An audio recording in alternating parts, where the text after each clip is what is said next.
kind of sharing the love of these really wonderful coffees that most people don't think of when they think of single origin specialty coffee. My name's Matt Saperstone. I'm with Nilaa Coffee. We're based in Philadelphia, Pennsylvania, and I've been roasting for about almost 5 years now. We launched Nilaa Coffee in June of 2019, so almost 4 years ago, a little over 3.5 years ago. That's awesome. What machine do you roast on? We roast on a Mill City 10 kilogram. And what are you most excited about heading into the U.S. Roasting Championship in Portland?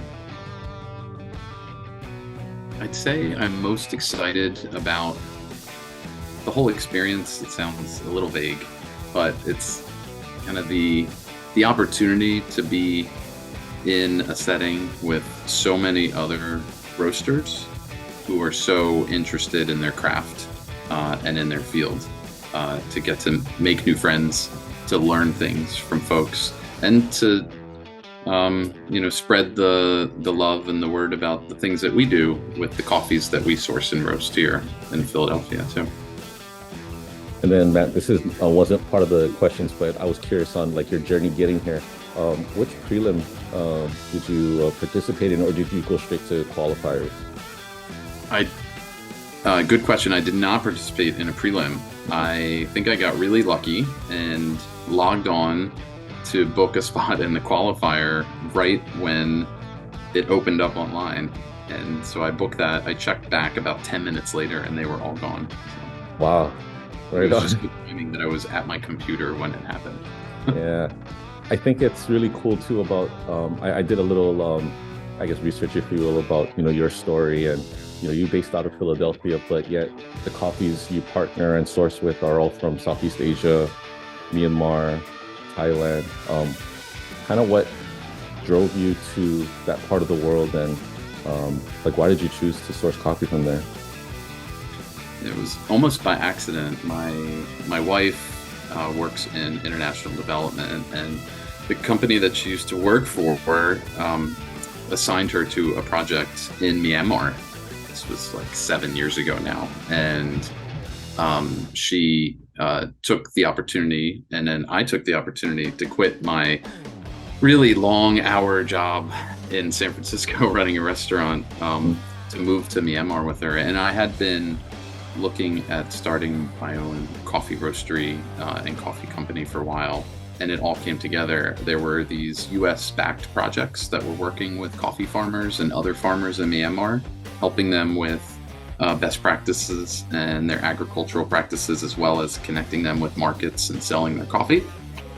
And when we were there, we were able to make all these amazing connections with the farmers and the exporters and the folks who were operating the program in Myanmar. So one thing led to another, and then I was able to find some folks in Thailand that were doing some similar things, and then we became friends with them. And then when we moved back to the States the next year, I started putting together everything and launching it. And so I thought that was a great way to really create a niche for ourselves versus every other roaster. I mean, there's great roasters out there, obviously, but we just wanted to be able to show folks that we were putting in a little extra effort to do something just a little different.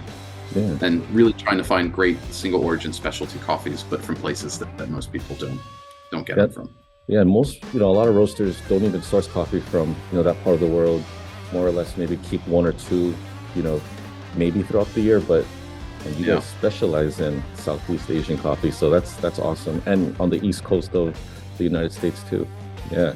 It makes for extra shipping costs, definitely. I actually just, and hopefully this will work out, but I'm planning a really short and kind of short notice trip to Laos next month for a few days, too, for the end of their cupping competition, and to visit some farms and connect with there's another project that's a US based project that's working there with some exporters and producers.